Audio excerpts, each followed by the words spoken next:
God, I need you. And that's why I love this. The last thing I'll say, Psalm 51. King David, man after God's own heart. One of the legends of the Old Testament. Struggles with lust, sleeps with another woman, kills his best friend and her husband. So it's like, what the heck? And in Psalm 51, he says... I love how it was so profound. He's like, and man, what the heck?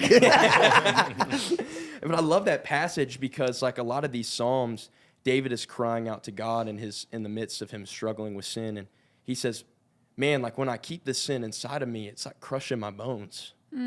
It's making me feel heavy. It's weighing my body down. I can feel it in my bones. And whenever we hide that sin and we don't look for help and we isolate or whatever it may be, wherever we hide it or try to internally, we try to white knuckle our sin. We hit sin for the dopamine hits that we can find with Christ or things like that. He's like, man, it's in me. And you give the devil the license to use that sin against you and to bring that guilt and shame in your life. But he says, but when I confessed, the weight was off me.